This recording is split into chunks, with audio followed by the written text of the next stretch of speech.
It's here. The time is now. It is upon us. Scream 6 is finally in theaters, and like any good franchise-loving fanatic would, I've got some thoughts. We all know it, we all love it. If you're watching this video right now, you're probably just as big of a Scream fan as I am, so let's not waste any time and jump right into my spoiler-free review of Scream 6. Like I said, this is going to be absolutely 100% spoiler-free. I'm just going to talk quickly through my likes, my dislikes, whether I think you should go see it in theaters, and spoiler alert for that, yes, you should go see this in theaters, of course. This is a Scream movie starring the characters of Scream 5, just plopped up from Woodsboro and placed down in New York City. Right off the bat, I want to say that I think they did a fantastic job with the marketing. I feel like they really did a great job of putting in a lot of effort to make this movie feel appealing to a wide variety of audiences. Of course, it is a Scream movie, so they are going to have a little bit of a bigger budget. Not enough of a bigger budget to give Neve Campbell the payout that she deserved. But, you know, enough to spend on good marketing nonetheless. So A+ for that. Other studios take notes. And from the very beginning, whenever we first started to get bits and pieces of what Scream 6 was actually going to be about, there was one thing that was circulating around the horror community that we were really excited about, and that is the fact that Ghostface was supposed to be way more brutal, way more angry, way more of a vicious presence that made him so scary in the first place, and not just kind of like a bumbling idiot that he's more or less turned into. And we love him for that, but at the end of the day, there's a reason why he's so scary, right? Is because he's brutal, and we really wanted to see that reintroduction back into that brutal and scary Ghostface, and we got that, you guys. Yes, we got that in spades. Right away from the opening scene, we can tell that this Ghostface is not coming to play around, okay? It is something so fresh and so new, and going in as admittedly a Scream super fan, I think we all are super fans, but as someone who also was not a big fan of Scream 5, especially the opening scene. If you're not aware, Scream is very well known for having very iconic opening scenes, usually involving the death of a character, and Scream 5 took it a little bit differently. Spoiler for Scream 5, the opening scene was Tara, who was a main character throughout the entirety of Scream 5 and Scream 6. She does not die, but Scream 6 sees the reintroduction of that iconic opening scene, and you guys, they did it in a way that I wasn't expecting, and it just put such a good taste in my mouth. And like I said, we can tell from this opening scene that Ghostface is not here to play, okay? He immediately comes off as angry and brutal and vengeful. And of course, when I say that Ghostface is more brutal, I mean by that the kills themselves are more brutal. We get more gore, which is what we've been wanting. And I think the opening scene set this up so very well. After the events of the opening scene, we meet back up with our four main survivors from Scream 5, Sam and Tara, and Mindy and Chad. And they are now living in New York City. They're going to college. They're trying to live somewhat of a normal life after the events of what happened to them back in Woodsboro. One thing that I really appreciated about Scream 6 was their attention to characters and their details and their development and how they're dealing with the events from Woodsboro. One of my biggest gripes with Scream 5 was that I felt really disconnected from all of the characters, which granted, they were pretty much all new characters, but Scream 6 really delves deep into their connection and how it's brought them closer together as a friend group, and now they're the core four, baby. They're a family, and I really felt that. Melissa Barrera came out swinging, okay? She took her performance in Scream 5, which admittedly I was not a huge fan of, but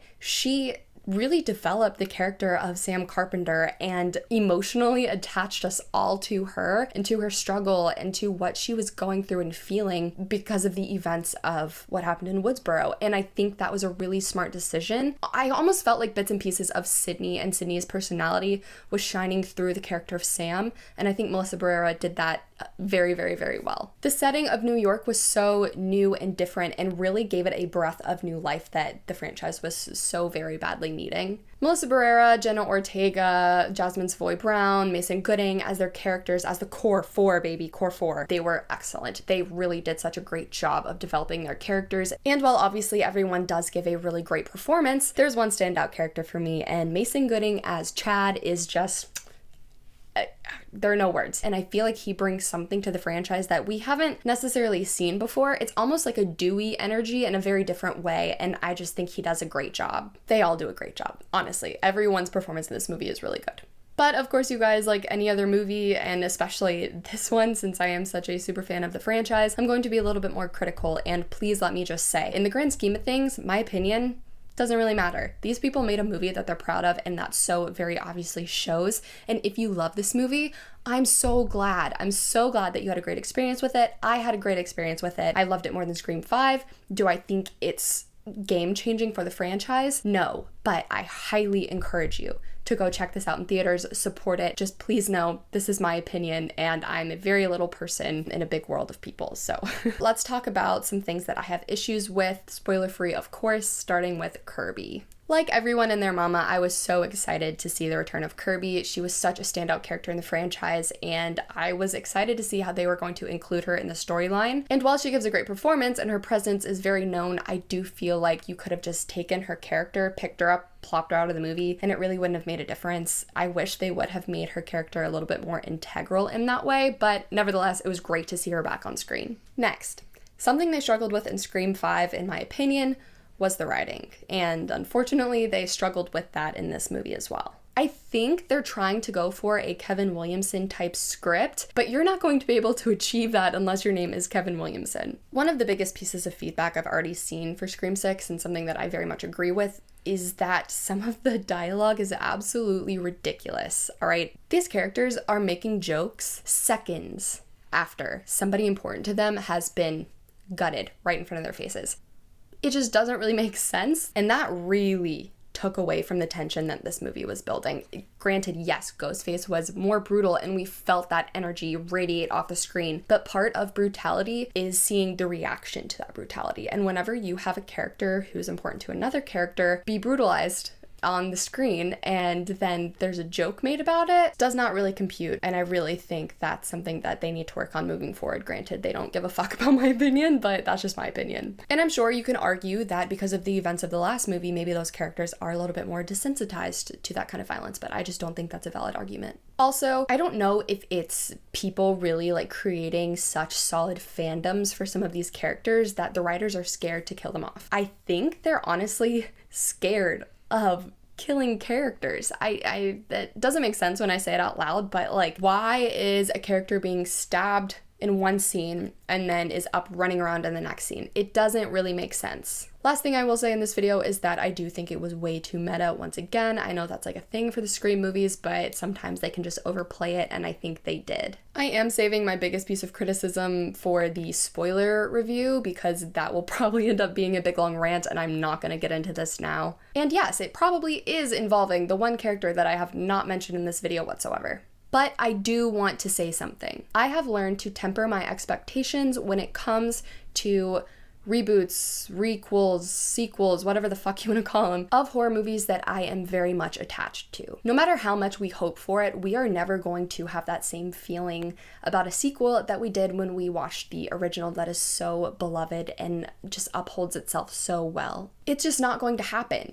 It's not going to be comparable, in my opinion at least. So I found that the best thing I can do as a horror lover is really give a movie like this a fighting chance. Because at the end of the day, is it going to match up to the first one in my eyes? No. But what I can do is temper my expectations, go in and watch a good movie about Ghostface, about a killer that I love as well. And being able to experience that on the big screen is so cool. Admittedly, yes, the more I've sat with this movie, not the biggest fan, but I appreciate it for what it's doing and what the writers are trying to do, and that's build a fan base surrounding a movie that came out in the 90s. And I have to appreciate that, and I have to push for that, and I have to support it. I don't want to be that negative person online spewing about how this is wrong and this could have been done better and this wasn't done great at all. I don't want to be that person. I want to be a positive light in the horror community, and I really encourage you guys to give it a fighting chance and go support it. Because at the end of the day, even if it doesn't meet your expectations, it's building a new fan base around a franchise that we all know and love and grew up with.